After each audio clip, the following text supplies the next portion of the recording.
എല്ലാവർക്കും നമസ്കാരം. ഇന്ന് നമുക്ക് വളരെ എളുപ്പത്തിൽ ബട്ടർസ്കോച്ച് പുഡിംഗ് ഉണ്ടാക്കാം. ഒരു പാത്രത്തിലേക്ക് 1/4 കപ്പ് പഞ്ചസാര, ഒരു 2 ടീസ്പൂൺ വെള്ളം ഇതും കൂടി ചേർത്തിട്ട് നന്നായിട്ടൊന്ന് തിളപ്പിക്കാം. അപ്പോൾ നമുക്ക് ഈ പഞ്ചസാര ഒന്ന് കാരമലൈസ് ചെയ്തെടുക്കണം.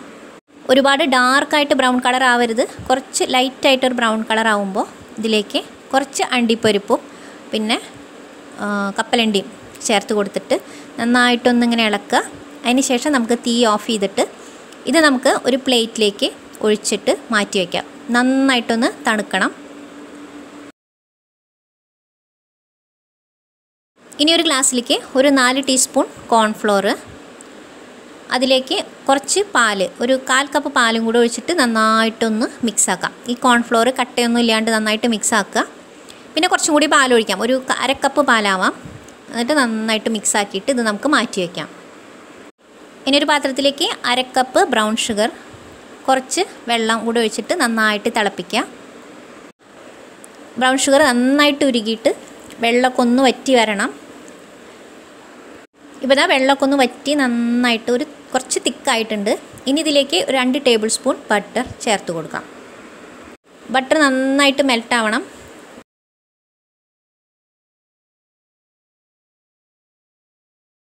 ബട്ടർ നന്നായിട്ട് മെൽട്ടായതിന് ശേഷം ഇതിലേക്ക് പാലൊഴിക്കണം. അപ്പോൾ ഞാൻ ഇതിന് 1/2 ലിറ്റർ പാലാണ് എടുത്തത്. അപ്പോൾ അതിൽ 1/2 കപ്പ് പാല് ഞാൻ കോൺഫ്ലോർ കലക്കാനായിട്ട് എടുത്തു. ബാക്കിയുള്ള പാല് ഇതിലേക്ക് ഒഴിച്ചു കൊടുക്കാം. പാലും കൂടെ ഒഴിച്ചിട്ട് നന്നായിട്ടൊന്ന് മിക്സ് ആക്കുക. ഇനി ഇതിലേക്ക് ബട്ടർസ്കോച്ച് എസൻസ് ഇതുണ്ടെങ്കിൽ ചേർത്ത് കൊടുക്കാം. ആ നല്ലൊരു സ്മെല്ല് ഉണ്ടാവും ബട്ടർസ്കോച്ചിൻ്റെ. നന്നായിട്ട് ഇളക്കുക. അപ്പോൾ പാലൊന്ന് തിളച്ചിട്ട് വരണം. പാലൊന്ന് നന്നായിട്ട് തിളച്ച് വരുമ്പോൾ അതിലേക്ക് നമ്മൾ മുമ്പ് മാറ്റി വെച്ചിരിക്കണ കോൺഫ്ലോറും പാലും കൂടി മിക്സാക്കി വെച്ചിരിക്കണില്ലേ, അത് നന്നായിട്ടൊന്ന് ഇളക്കിയതിന് ശേഷം ഇതിലേക്ക് ഒഴിച്ചു കൊടുക്കാം. ഈ കോൺഫ്ലോറിൻ്റെ മിക്സ് ഒഴിച്ച് കഴിഞ്ഞ് കഴിഞ്ഞാൽ പിന്നെ നമ്മൾ ഇളക്കിക്കൊണ്ടേയിരിക്കണം. അടി പിടിക്കാനായിട്ട് സാധ്യതയുണ്ട്. കാരണം ഇത് പെട്ടെന്ന് തന്നെ തിക്കായിട്ട് വരും. ഒരു 5 മിനിറ്റൊക്കെ മതി. നന്നായിട്ട് ഇതേപോലെ തിക്കായിട്ട് വരും. ഇതേപോലെ നന്നായിട്ട് തിക്കായി വന്നതിന് ശേഷം നമുക്ക് തീ ഓഫ് ചെയ്യാം. ഇനി നമുക്ക് ഒരു പാത്രത്തിൽ ഒരു ബട്ടർ തടവിയിട്ട് അതിലേക്ക് ഒഴിച്ചു കൊടുക്കാം. ഞാനിപ്പോൾ ഒരു കേക്ക് ട്രേ ആണ് എടുക്കുന്നത്. അതല്ലെങ്കിൽ ഒരു സ്റ്റീലിൻ്റെ പ്ലേറ്റ് ആയാലും മതി.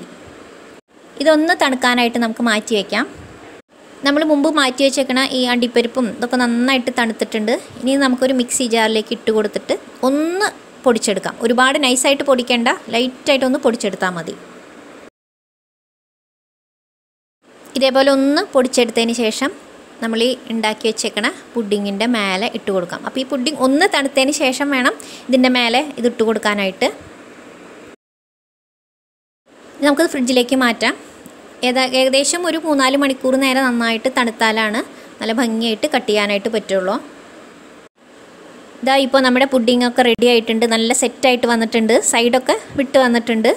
ഇനി നമുക്കിത് കട്ട് ചെയ്ത് നോക്കാം. ഇതിലിപ്പോൾ ജലാറ്റിനോ ചൈനാഗ്രാസോ ഒന്നും ചേർത്തിട്ടില്ല. വായിലിട്ട് അലിഞ്ഞു പോണ പോലെയുള്ള പുഡിങ്ങാണ്. നല്ല ടേസ്റ്റ് ഉണ്ട്. നിങ്ങളെല്ലാവരും ഉണ്ടാക്കി നോക്കൂ. ഉണ്ടാക്കി നോക്കിയിട്ട് അഭിപ്രായം പറയാൻ മറക്കരുത്. അടുത്ത വീഡിയോയിൽ കാണാം.